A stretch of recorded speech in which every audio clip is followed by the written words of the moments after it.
Hello, welcome to Crimson Noir. The village of St. Mary Mead prided itself on knowing everything about everyone. It was not an official rule, of course. No sign hung at the village entrance announcing such a policy. Nevertheless, newcomers quickly discovered that information traveled with astonishing speed. A stranger could arrive at breakfast and become the subject of discussion in half the village by tea time, which was precisely why the arrival of the secret visitor attracted so much attention. The visitor appeared on a TT bright spring morning. He arrived aboard the London train and took a taxi directly to the Blue Boar Inn. According to the driver, he was a gentleman in his late 50s, neatly dressed, carrying a worn leather suitcase and a black umbrella despite the fine weather. Nothing about him seemed remarkable, yet something about his behavior immediately sparked curiosity. He registered under the name Mr. James Carter. He paid in cash, and he asked an unusual question. Instead of inquiring about local attractions or dining arrangements, he wanted directions to the village cemetery. The request spread through St. Mary Mead before lunch. By afternoon, 3 different versions of the story were already circulating. Some believed the man was researching family history. Others suspected a legal matter involving inheritance. A few imagined darker possibilities. Miss Marple heard the tale while enjoying tea with several acquaintances. She listened politely as theories multiplied around the table. Mrs. Bantry appeared particularly enthusiastic. A man arrives without warning and immediately visits the cemetery, she declared. If that isn't suspicious, I don't know what is. Miss Marple smiled faintly. There are many perfectly innocent reasons for visiting a cemetery. Mrs. Bantry looked disappointed by the sensible observation. Yet even Miss Marple admitted the circumstances were curious, especially when additional details emerged. The visitor spent nearly 2 hours among the gravestones.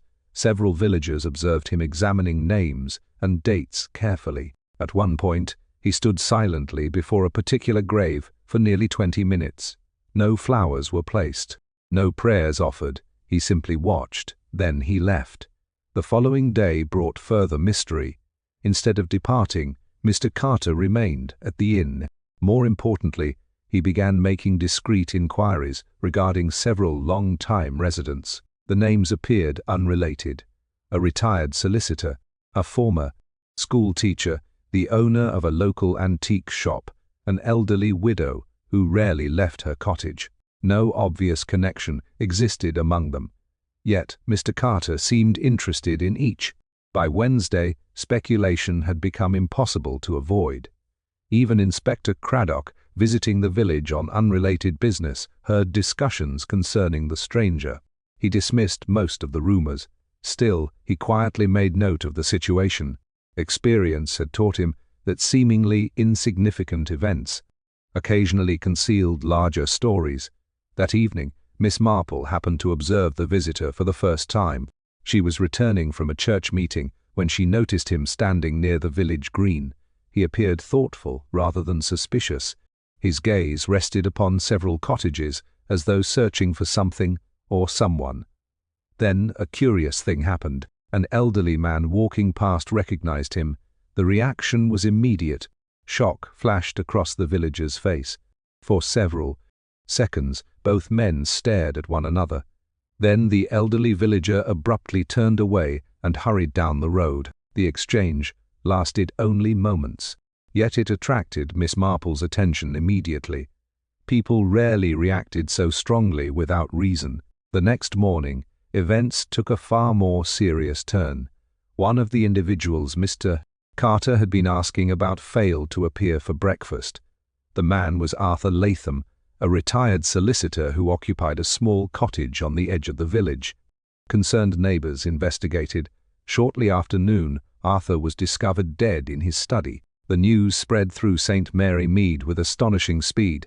Shock gave way to anxiety. Anxiety quickly became suspicion. The timing felt impossible to ignore. A mysterious visitor arrived. He made inquiries about several residents. Then one of those residents died. Inspector Craddock immediately assumed responsibility for the investigation. At first glance, Arthur Latham's death appeared natural. Yet, several small details troubled him. The solicitor had been healthy, there were signs he had expected a visitor, and most importantly, a letter lying on his desk had vanished. According to his housekeeper, Arthur spent the previous evening reading it repeatedly. Now it is gone. That evening, as village gossip reached fever pitch, Miss Marple sat quietly by her window considering the situation. The secret visitor, the cemetery, the missing letter, the frightened reaction of the elderly villager. Individually, each detail meant little. Together, they formed the outline of a mystery. Then she remembered something else. The grave Mr. Carter had spent so much time studying. Earlier that day, she had made discreet inquiries. The name on the headstone belonged to a woman who had died nearly 30 years ago. A woman whose death had once caused considerable scandal in St. Mary Mead. Miss Marple's knitting needles paused. For the first time, she began to suspect that the stranger's arrival had nothing to do with the present. Instead, it might be connected to a secret buried decades earlier, and if that were true, Arthur Latham's death was unlikely to be the last. The death of Arthur Latham cast a shadow over St. Mary Mead. Although the village had experienced tragedies before, the timing of this one unsettled everyone. The arrival of the mysterious visitor and the solicitor's sudden death seemed too closely connected to be dismissed as coincidence. By the following morning, speculation filled every corner of the village.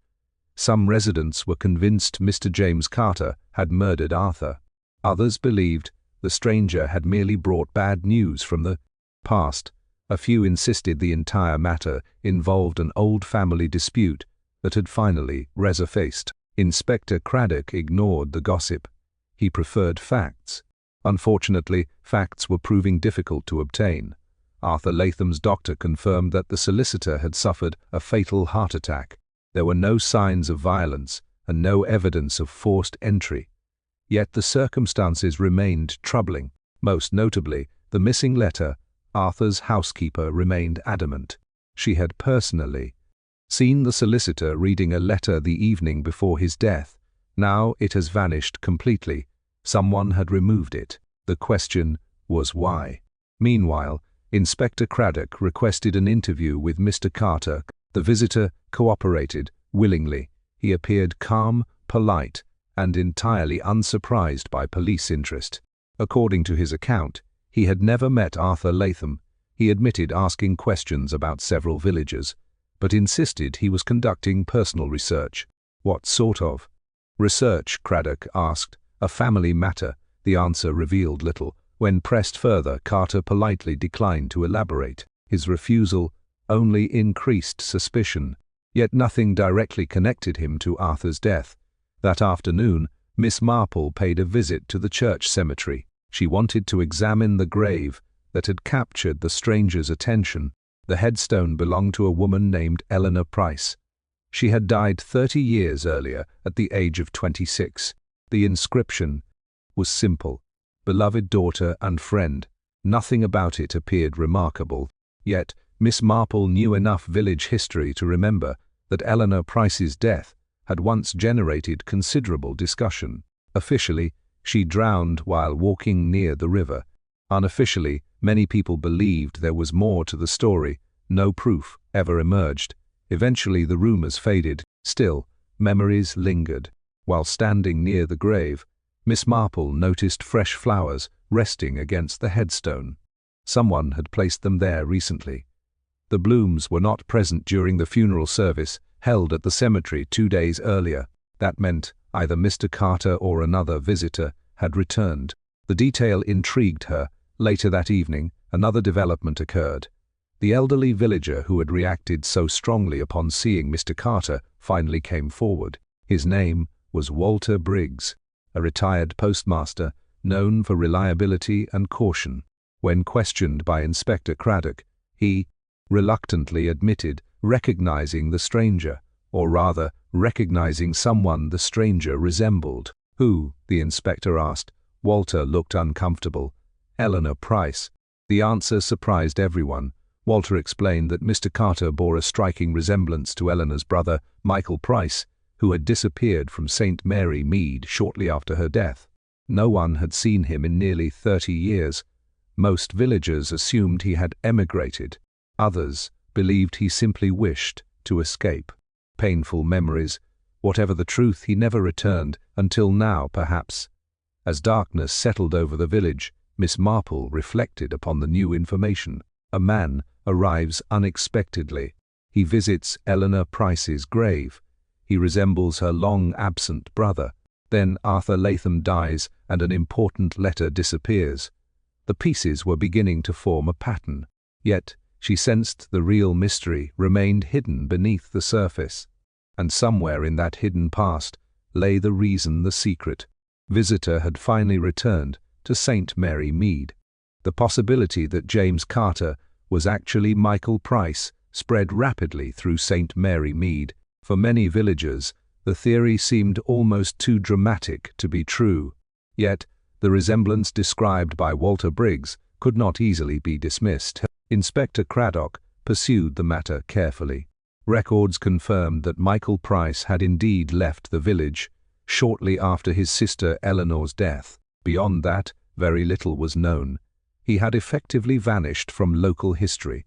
When confronted with the information, Mr. Carter neither confirmed nor denied it. Instead, he smiled faintly and changed the subject.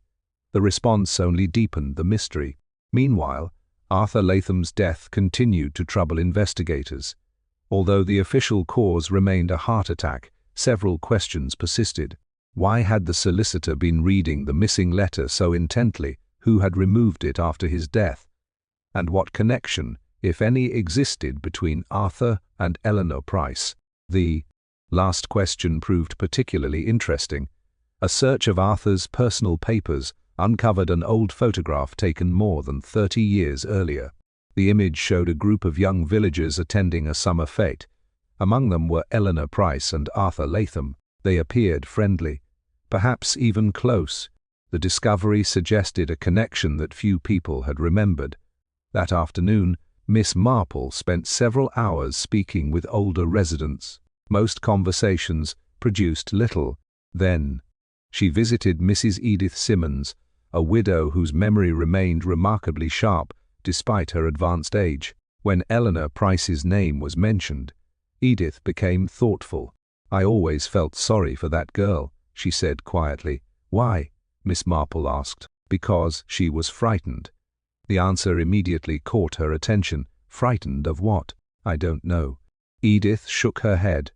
But during the weeks before she died, she seemed nervous. The elderly woman paused. She kept saying she had discovered something she wished she'd never learned. Miss Marple listened carefully. The words felt familiar. People often stumbled into danger through curiosity. What mattered was what Eleanor had discovered. Unfortunately, Edith could offer no further details. Still, the information added another layer to the mystery. As evening approached, Inspector Craddock received an unexpected visitor. The man introduced himself as James Carter. For the first time, he appeared willing to speak openly. "There are things you need to know," he said. The inspector invited him inside. What followed altered the investigation considerably. Carter admitted that his real name was indeed Michael Price. He had returned to St. Mary Mead after receiving a letter several months earlier. The letter had been anonymous. Inside was a simple message: "Your sister did not die by accident." No explanation accompanied the accusation. No sender was identified. Yet Michael had never fully accepted the official account of Eleanor's death. The letter compelled him to return. "Why didn't you tell anyone?" Craddock asked. "Because I didn't know whom to trust." The answer sounded sincere. Michael then revealed another important fact. Before Arthur Latham died, the solicitor had agreed to meet him privately. According to Michael, Arthur claimed to possess information concerning Eleanor's final days.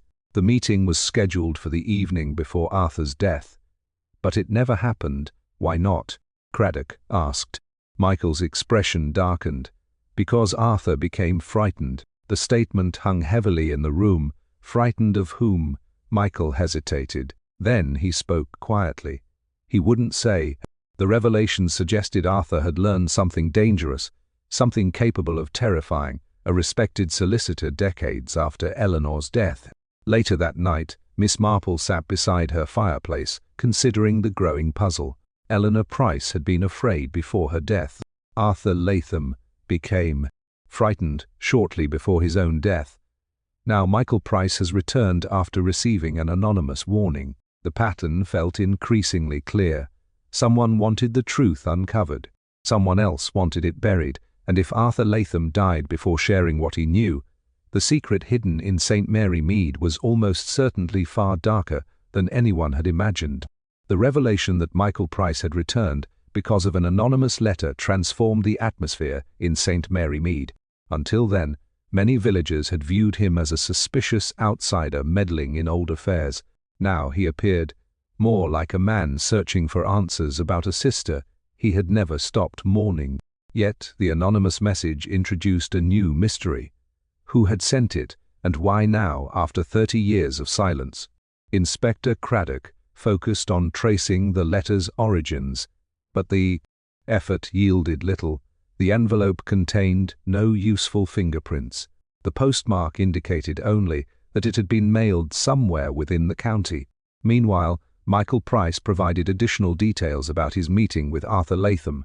The solicitor had contacted him shortly after learning he was in the village. According to Michael, Arthur seemed nervous from the very beginning. He kept looking over his shoulder, Michael explained, as though someone might be listening. The behavior struck Inspector Craddock as significant. Arthur Latham had spent decades practicing law. He was not a man easily intimidated. If something frightened him, it was probably serious. That afternoon, Miss Marple visited the village archives, located in a small room behind the parish hall. She spent several hours reviewing newspaper clippings from the year of Eleanor Price's death. Most reports repeated the official explanation: a tragic drowning, an unfortunate accident, case closed. Then she discovered a brief article published 2 weeks before Eleanor died. The piece described a heated dispute during a parish fundraising committee meeting. Several members reportedly argued over missing funds allocated to a restoration project. The article attracted little attention at the time, yet one detail stood out. Eleanor Price had served as the committee's secretary. Miss Marple copied the information carefully. It suggested Eleanor may have encountered financial irregularities before her death. The possibility reminded her of many previous cases. Money rarely caused murder by itself, but the fear of exposure often did. Later that evening, another witness came forward. Her name was Grace Holloway, a retired teacher who had known Eleanor well. Grace had remained silent for years because she believed her suspicions could never be proven. Now, after hearing of Michael's return, she felt obligated to speak. According to Grace, Eleanor visited her shortly before her death. The young woman appeared deeply troubled. She told me she had made a mistake, Grace recalled. What sort of mistake? Inspector Craddock asked. She wouldn't explain. Grace paused, but she kept saying she trusted the wrong person. The statement immediately attracted Miss Marple's attention. Trust. The word carried enormous significance in village life. People often assumed danger came from strangers. More often, it came from familiar faces. The following morning brought another important discovery. Among Arthur Latham's papers, investigators uncovered an old diary hidden behind a row of books. Most entries concerned ordinary legal matters. Then, near the back, a series of pages had been removed. The missing section appeared deliberate. Someone had carefully torn them out. Fortunately, traces of writing remained visible on the surrounding pages. A forensic examination revealed several names: Eleanor Price, Michael Price, and one more, Richard Fenwick. The name meant little to Inspector Craddock, yet older villagers remembered it immediately. Richard Fenwick had once been among the most respected men in St. Mary Mead, a successful businessman a church benefactor, a pillar of the community. He had died nearly 15 years earlier. As news spread, people struggled to understand his connection to the mystery. Why would Arthur Latham mention him alongside Eleanor Price? What role had he played? That evening, Miss Marple reflected upon everything she had learned. Eleanor discovered something troubling. She trusted the wrong person. Arthur Latham uncovered information years later and became frightened. Now, Richard Fenwick's name had emerged from the shadows. The pieces were slowly fitting together, yet she sensed the most important truth remained hidden. Somewhere in the past, a betrayal had occurred, and that betrayal had left consequences that were still claiming victims 3 decades later. The emergence of Richard Fenwick's name sent a ripple of surprise through St. Mary Mead. For years, the late businessman had been remembered as one of the village's most respected citizens. He had donated generously to local charities, supported church projects, and helped numerous families through difficult times. Few people could imagine him connected to scandal. Yet, Miss Marple had learned long ago that public reputations often concealed private realities. Inspector Craddock began examining records relating to Fenwick's business activities during the period surrounding Eleanor Price's death. At first, everything appeared respectable. Then small inconsistencies emerged. Several financial transactions connected to the parish restoration project seemed unusually complicated. Money had moved through multiple accounts before reaching its intended destination. Nothing explicitly illegal could be proven. Still, the pattern was curious. Meanwhile, Michael Price continued searching for answers about his sister. One afternoon, he paid a visit to Grace Holloway. The retired teacher welcomed him warmly. During their conversation, she remembered another detail she had overlooked. A week before her death, Eleanor had received a visitor. "Who was it?" Michael asked. Grace frowned thoughtfully. "I only saw him briefly. Did you recognize him?" "Yes." The answer came immediately. Richard Fenwick. The revelation was startling. Grace recalled seeing the businessman leave Eleanor's cottage looking unusually agitated. When she later questioned Eleanor about the visit, the young woman dismissed the matter and changed the subject. At the time, Grace thought little of it. Now the memory felt important, very important. Later that evening, Inspector Craddock received another breakthrough. Researchers examining historical bank documents discovered evidence that money had indeed disappeared from the parish restoration fund. The amount was substantial. More surprisingly, several records suggested Eleanor Price may have been the person who first noticed the discrepancy. The discovery aligned perfectly with Miss Marple's growing suspicions. If Eleanor uncovered financial wrongdoing, she would have posed a threat to anyone involved. That alone could explain fear. It could even explain the motive. But it did not yet explain murder. The following morning brought an unexpected development. While sorting through old belongings stored in his late mother's attic, Michael Price discovered a box of Eleanor's possessions that had somehow escaped earlier examination. Inside were letters, photographs, and personal notes. Most appeared ordinary. Then he found a small notebook. The pages contained brief observations written in Eleanor's neat handwriting. Many entries described parish committee meetings. Several referenced Richard Fenwick. One sentence immediately attracted attention. "Richard says nobody must see the original records." Michael stared at the words. The implication was obvious. Eleanor had become aware of altered documents. The notebook contained another entry written only days later. "I don't know who to trust anymore." The sentence echoed Grace Holloway's recollection almost exactly. As investigators reviewed the notebook, another name appeared repeatedly: Arthur Latham. Apparently, Eleanor had consulted the young solicitor regarding concerns about the missing funds. The connection explained why Arthur remained linked to the mystery decades. Later, he may have known the truth from the beginning, yet for reasons still unclear, he never revealed it publicly. That afternoon, Miss Marple visited Arthur's cottage. Although police had already searched the property thoroughly, she wished to examine it herself. Often, the smallest details escaped formal investigations. While studying the solicitor's study, her attention settled upon a framed photograph displayed near the fireplace. The image showed members of the parish committee gathered. Outside the church, Richard Fenwick stood at the center. Arthur appeared nearby. So did Eleanor Price. Miss Marple looked closely. Then she noticed something curious. Someone had been deliberately cut out of the photograph. Only the edge of a sleeve remained visible. Most people would have ignored it. Miss Marple did not. Removing a person from a photograph required effort. People rarely made such alterations without reason. As she left the cottage, a troubling thought entered her mind.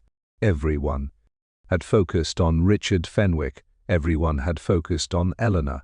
Perhaps they were overlooking someone else entirely, someone whose presence had been carefully erased from the story. And if that missing figure could be identified, the mystery that had haunted St. Mary Mead for 30 years might finally begin to unravel. The altered photograph occupied Miss Marple's thoughts throughout the evening. Someone had been deliberately removed from the image. The act seemed insignificant at first glance, yet experience told her otherwise. People erased photographs for the same reason they concealed letters or destroyed records. They wished to remove uncomfortable reminders. The following morning, she returned to Arthur Latham's cottage, accompanied by Inspector Craddock.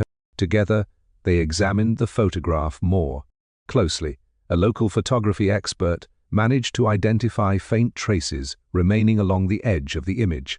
The missing figure had been standing beside Richard Fenwick. More surprisingly, the individual appeared to be a woman. The discovery immediately raised new questions. Who was she, and why had someone gone to such lengths to erase her presence? Meanwhile, Michael Price continued reviewing Eleanor's notebook. Among its pages he found a loose sheet of paper folded several times. The note contained only a handful of names: Richard Fenwick, Arthur Latham, Eleanor Price, and another name that immediately drew attention: Helen Mercer. Unlike the others, Helen Mercer was still alive. She lived quietly in a cottage near the edge of the village and rarely participated in local affairs. Most residents barely remembered her connection to the events of 30 years earlier. Inspector Craddock arranged an interview at once. Helen appeared nervous when visitors arrived. The moment Eleanor Price's name was mentioned, her expression changed. For several seconds she seemed unable to speak. Then she quietly invited them inside. What followed proved illuminating. Helen admitted she had served on the Parish Restoration Committee alongside Eleanor and Richard Fenwick. More importantly, she identified the missing woman from the photograph. It was herself. The revelation stunned everyone. "Why would someone remove you from the picture?" Craddock asked. Helen looked away. "Because," I asked. Too many questions. The answer deepened the mystery considerably. According to Helen, she and Eleanor became suspicious after discovering discrepancies in committee records. At first, they assumed bookkeeping mistakes were responsible. Eventually, they realized the irregularities were deliberate. Money was disappearing. When they confronted Richard Fenwick, he dismissed their concerns. Yet Eleanor refused to let the matter rest. The more she investigated, the more worried she became. Helen lowered her voice before continuing. Eleanor believed Richard wasn't acting alone. The statement immediately attracted Miss Marple's attention. Did she know who else was involved? Helen hesitated. I think she suspected someone. Who? But Helen shook her head. Eleanor never told me. The conversation ended without a definitive answer. Still, important progress had been made. For the first time, investigators possessed direct confirmation that Eleanor had been actively investigating wrongdoing before her death. That afternoon, another discovery emerged. Among Arthur Latham's legal papers, police found a sealed envelope hidden inside an old ledger. Unlike the missing pages from his diary, this document remained intact. Inside was a handwritten statement prepared years earlier. Arthur described concerns regarding Eleanor Price's death and expressed doubts about the official verdict. One passage stood out immediately. "I believe Eleanor intended to expose more than financial misconduct." The sentence intrigued Miss Marple enormously. If Arthur was correct, the missing funds represented only part of the story. Something larger remained hidden. Something dangerous enough to frighten multiple people for decades. That evening, Michael Price received a second anonymous letter. Unlike the first message that brought him back to St. Mary Mead, this one contained a warning. "Leave now if you wish to avoid Eleanor's fate." The threat alarmed Inspector Craddock. It also confirmed an important fact. Someone was monitoring the investigation closely. Someone felt increasingly threatened by the truth. As darkness settled across the village, Miss Marple reflected on the growing pattern. Eleanor discovered a secret. Arthur uncovered part of the truth. Now Michael was receiving warnings. The same invisible hand seemed to connect every event. Yet, what troubled her most was not the threat itself. It was the timing. For 30 years, silence had prevailed. Now, suddenly, someone was afraid, and fear often revealed more about a guilty conscience than any amount of evidence ever could. Somewhere nearby, a person believed the past was beginning to catch up with them. Miss Marple suspected they were right. The anonymous threat against Michael Price transformed the investigation from a historical inquiry into an urgent matter. Inspector Craddock immediately arranged additional protection for him. Although Michael protested, the inspector refused to take chances. Whoever sent the warning clearly feared what the investigation might uncover, and frightened people were often dangerous. The following morning, Michael met with Miss Marple in the garden behind her cottage. The spring air was pleasant, yet neither seemed inclined to admire it. Instead, they discussed Eleanor. For years, Michael had struggled with the uncertainty surrounding his sister's death. Now, at last, pieces of the puzzle were emerging. "I keep wondering what she found," he admitted. Miss Marple considered the question carefully. "I suspect she found something far more important than missing money." Michael looked surprised. "You do?" "Yes." Miss Marple adjusted a rose stem thoughtfully.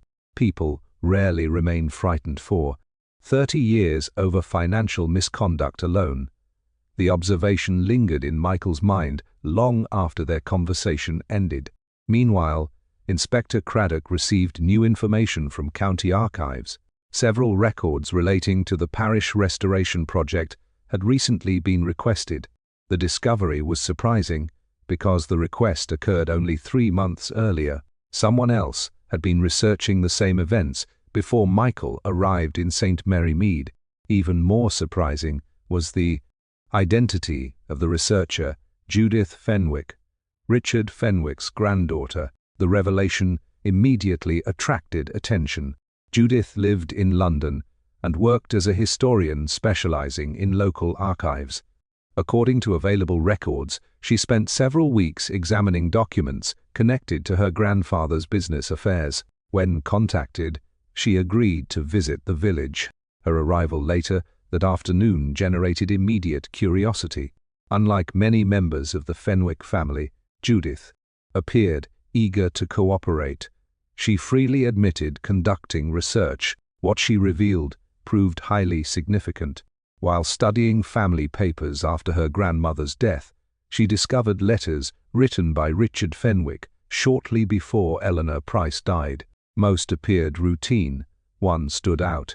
The letter described a meeting Richard desperately wanted to avoid. He never identified the other participant. However, he repeatedly referred to the person as the witness. The phrase intrigued everyone. Witness to what? Judith could not answer, yet she provided something even more valuable. Among her grandfather's papers was a journal. The journal contained dozens of entries concerning business matters. One passage, written just days before Eleanor's death, attracted immediate attention. "If she speaks, everything ends." The room fell silent after Judith read the sentence aloud. The meaning seemed unmistakable. Richard Fenwick feared Eleanor possessed damaging information, whether that information concerned fraud, corruption, or something worse remained unclear. Still, the entry strengthened suspicions considerably. That evening brought another unexpected development. Helen Mercer requested a second meeting with Inspector Craddock. This time, she appeared even more nervous than before. After several moments of hesitation, she finally confessed something she had concealed for decades. On the night before Eleanor died, she witnessed an argument near the river. At first, she was afraid to tell anyone. Now she believed the truth mattered more than fear. Who was arguing? Craddock asked. Helen swallowed hard. Eleanor and Richard Fenwick. The statement electrified the investigation. According to Helen, the argument was intense. She heard raised voices, but could not distinguish every word. One phrase, however, remained clear even after 30 years. Eleanor shouted that she intended to tell Arthur everything. The revelation immediately connected multiple pieces of the mystery. Arthur Latham had known more than anyone realized. Perhaps he had been the person Eleanor trusted most. Perhaps she planned to expose the entire affair through him. As darkness settled over St. Mary Mead, Miss Marple sat quietly reflecting upon the day's discoveries. Richard Fenwick feared Eleanor. Eleanor trusted Arthur. Someone continued issuing threats decades later. The pattern was becoming clearer, yet one question remained unanswered. What exactly had Eleanor witnessed? Because the answer to that question, Miss Marple suspected, would finally reveal why so many people had spent 30 years trying to bury the truth. The revelation that Eleanor Price had argued with Richard Fenwick shortly before her death intensified the investigation dramatically. For the first time, investigators possessed evidence placing the respected businessman in direct conflict with the woman whose death had haunted St. Mary Mead for 3 decades. Yet Miss Marple remained cautious. Arguments were common. Murder was not. Something more was needed. The following morning, Judith Fenwick returned with additional material from her grandfather's papers. She had spent the night examining documents she had previously overlooked. Among them was a sealed envelope hidden inside an old account book. The contents proved remarkable. Inside was a newspaper clipping concerning a construction accident that occurred shortly before the parish restoration project began. A laborer named Thomas Wainwright had died when defective scaffolding collapsed. At first glance, the incident appeared unrelated. Then, Miss Marple noticed a handwritten note beside the article. No one must connect the two. The message immediately attracted attention. Connect what 2 things? No explanation accompanied the note. Nevertheless, Miss Marple sensed its importance. Inspector Craddock began investigating the accident. The deeper he looked, the more troubling the story became. Thomas Wainwright's death had been ruled accidental, yet several witness statements from the time suggested otherwise. More importantly, Richard Fenwick's company had supplied materials used at the construction site. The connection could not be ignored. Meanwhile, Michael Price continued reviewing Eleanor's notebook. Near the final pages he discovered an entry that had escaped earlier attention. The handwriting appeared hurried and uneven, almost frightened. I finally know what happened to Thomas. I understand why Richard is afraid. The statement stunned everyone. Eleanor had clearly uncovered information linking Thomas Wainwright's death to something much larger. And whatever she learned had terrified her. That afternoon, Miss Marple paid another visit to Helen Mercer. The elderly woman seemed relieved to speak. Years of silence had clearly weighed upon her conscience. During their conversation, a forgotten memory resurfaced. Shortly after Thomas Wainwright's death, Eleanor attended a private meeting at Richard Fenwick's office. When she returned, she appeared deeply shaken. "Did she tell you why?" Miss Marple asked. Helen nodded. Slowly, she said she had seen documents she wasn't meant to see. The answer immediately captured Miss Marple's attention. Documents, not rumors, not suspicions. Evidence. Somewhere, Eleanor had discovered proof. The challenge was finding it. Later that evening, Inspector Craddock received a surprising telephone call from a retired accountant living in a neighboring town. The man, George Hensley, claimed he once worked for Richard Fenwick. When news of the investigation reached him, certain memories returned. According to Hensley, Richard frequently altered business records. Most changes involved relatively minor matters. One incident stood apart.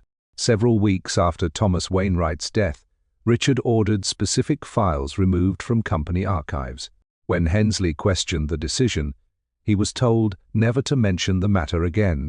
The revelation strengthened existing suspicions considerably, yet it still failed to explain why Eleanor died. As darkness settled over the village, another development occurred. A search team examining unused storage rooms beneath the parish hall discovered an old metal box hidden behind loose bricks. The container had clearly remained untouched for years. Inside were accounting ledgers, correspondence, and meeting records from the restoration project. At the very bottom lay a folded document bearing Eleanor Price's handwriting. Inspector Craddock opened it carefully. The room fell silent as he read. The document was not a letter. It was a statement, a detailed account of everything Eleanor had discovered. Most importantly, it identified a witness who had personally observed the events surrounding Thomas Wainwright's death. The witness's name appeared clearly near the end of the page. Miss Marple leaned forward. For weeks, the mystery had revolved around hidden secrets and missing evidence. Now, at last, they possessed a direct path toward the truth. Yet, as she studied the statement, one troubling realization emerged. The witness, named by Eleanor, was still alive, and if someone had spent 30 years protecting this secret, that witness might now be in grave danger. The discovery of Eleanor Price's hidden statement marked the most significant breakthrough since the investigation began. For 30 years, the truth had remained buried beneath rumor, fear, and missing evidence. Now, at last, Eleanor's own words were speaking. Inspector Craddock gathered with Miss Marple, Michael Price, and Judith Fenwick to review the document carefully. The statement described Eleanor's investigation into both the Parish Restoration Fund and the death of Thomas Wainwright. What began as concerns about financial irregularities had gradually revealed something far more disturbing. According to Eleanor, Thomas Wainwright had not died because of defective scaffolding alone. Critical safety reports had been deliberately altered before the accident. The dangerous conditions were known. Warnings had been ignored. Most importantly, someone had authorized construction to continue despite the risks. The consequences proved fatal. As the group listened, a chilling picture emerged. Thomas Wainwright's death had been preventable, and several people knew it. The statement then identified the witness Eleanor had mentioned near the end of the document. His name was Samuel Porter, a former site supervisor who had left the area shortly after the accident. To everyone's astonishment, Samuel Porter was still alive. Records indicated he lived in a coastal town nearly 100 miles away. Inspector Craddock immediately arranged to contact him. The response came sooner than expected. Samuel agreed to travel to St. Mary, Mead. He arrived the following afternoon. Age had bent his shoulders and silvered his hair, yet his memory remained remarkably sharp. After hearing details of the investigation, he finally shared the truth he had carried for 3 decades. According to Samuel, Thomas Wainwright repeatedly warned management that portions of the scaffolding were unsafe. His concerns were documented, yet the reports vanished. When he continued pressing the issue, tensions developed within the project leadership. Then came the accident. Samuel paused before revealing the most important detail. On the morning of Thomas's death, he witnessed a heated argument between Thomas and Richard Fenwick. The businessman demanded that work continue. Thomas refused. Hours later, the scaffolding collapsed. The room grew silent. The testimony was devastating, yet Samuel insisted there was more. Following the accident, several documents were altered to conceal prior warnings. He personally observed the changes, but fear kept him silent. Richard Fenwick possessed enormous influence at the time. Few people were willing to challenge him. Miss Marple listened carefully. Something still troubled her. Richard's actions explained much, perhaps even Thomas Wainwright's death, but Eleanor Price died years later. Arthur Latham became frightened decades afterward. Anonymous letters continued appearing in the present. The timeline seemed incomplete. That evening, Miss Marple reviewed Eleanor's statement alone. One passage attracted her attention repeatedly, a sentence she had previously overlooked. "Richard is protecting someone." The words changed everything. Eleanor clearly believed Richard was not acting solely in his own interest. Someone else stood behind the deception, someone whose exposure would be even more damaging. The following morning brought a startling revelation. While examining parish records recovered from the hidden metal box, investigators discovered correspondence between Richard Fenwick and another committee member. The letters discussed financial concerns, missing reports, and witness management. One signature appeared again and again. Margaret Holloway, Grace Holloway's late sister. The name shocked everyone involved. Margaret had served as parish treasurer during the restoration project. For decades, she was remembered as a quiet, respectable woman devoted to church work. No suspicion had ever touched her. Yet, the letters suggested a much deeper involvement. More troubling still, one final note written shortly before Eleanor's death contained a simple warning. "She knows about us." Miss Marple stared at the words for a long time. At last, the hidden structure of the mystery was becoming visible. Richard Fenwick had certainly played a central role, but he had not been alone. The conspiracy Eleanor uncovered reached further than anyone imagined, and somewhere within that forgotten partnership lay the true reason she never lived long enough to reveal what she knew. As evening settled over St. Mary Mead, Miss Marple sensed the end approaching. The truth was finally within reach. All that remained was identifying which person had spent 30 years ensuring it stayed hidden. The final pieces of the mystery came together quietly, as such things often did in St. Mary Mead. There was no dramatic chase, no sudden confession in the middle of the night. Instead, there was a gathering in the parish hall. Inspector Craddock, Michael Price, Judith Fenwick, Grace Holloway, and several village residents assembled at Miss Marple's request. The elderly detective sat calmly at the front of the room. For a moment she appeared almost uncertain. Then she began speaking. "Eleanor, Price discovered 2 secrets," she said softly. "The first concerned the altered safety reports that contributed to Thomas Wainwright's death. The second involved the disappearance of parish funds." The audience listened in silence. At first, Eleanor believed Richard Fenwick was solely responsible. Eventually she learned he was protecting someone else. Miss Marple turned toward Grace Holloway. The retired teacher looked puzzled. Then Miss Marple continued, not Grace herself, of course, but her sister, Margaret Holloway. A murmur swept through the room. Grace's face was drained of color. For decades, Margaret had enjoyed an excellent reputation. No one had ever questioned her integrity. Miss Marple explained how Margaret, serving as parish treasurer, had manipulated accounts and diverted funds. Richard Fenwick discovered the fraud, but chose to conceal it because exposing the truth would also reveal his role in suppressing safety concerns surrounding Thomas Wainwright's death. The 2 became unwilling partners in deception. Each protected the other, each feared exposure. Then Eleanor uncovered evidence connecting them both. She intended to tell Arthur Latham everything, Miss Marple said, which is why she became dangerous.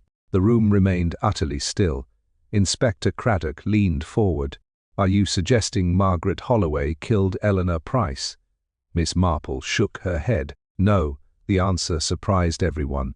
Margaret feared exposure, certainly, but she lacked the sambe. Ruthlessness required. A different name mattered more. Miss Marple paused before continuing. Margaret had a son. Several heads turned. Most villagers barely remembered him. He left St. Mary Mead many years earlier, his name was Daniel Holloway. The significance became clear almost immediately. Daniel had worked briefly on the restoration project. He knew about the missing funds. He knew about the falsified reports. Most importantly, he knew Eleanor intended to expose everything. Miss Marple calmly outlined what happened. Daniel confronted Eleanor near the river on the night she died. The meeting began as an attempt to persuade her into silence. The argument escalated. In panic, Daniel pushed her. She fell into the water. Her death was never intended, but afterward Daniel concealed the truth. Richard Fenwick and Margaret Holloway helped protect him. Together they buried the scandal. For 30 years the secret remained hidden. Then Michael Price returned. The anonymous letters that drew him back had come from Judith Fenwick, who discovered troubling documents among her grandfather's papers and wanted the truth uncovered. Arthur Latham's death, meanwhile, proved genuinely natural. However, someone removed his letter afterward, fearing what it contained. That person was Daniel Holloway. Confronted with the evidence collected over recent weeks, Daniel finally confessed. Years of guilt had worn him down. The burden became impossible to carry. By the end of the evening, the mystery that had haunted St. Mary Mead for 3 decades was solved. Weeks later, village life slowly returned to normal. Michael Price visited his sister's grave one final time. For the first time in many years he felt peace. One afternoon, he thanked Miss Marple for her help. The elderly lady smiled gently. "It is remarkable," Michael said, "how long people can hide the truth." Miss Marple nodded. "Not really." He looked surprised. She adjusted her knitting. "People rarely hide the truth. Successfully, they merely hide it temporarily. Human nature has a habit of revealing itself eventually." The church bells rang softly across the village. The past had finally surrendered its secrets, and St. Mary Mead, though forever changed, settled once more into the quiet rhythm of ordinary life.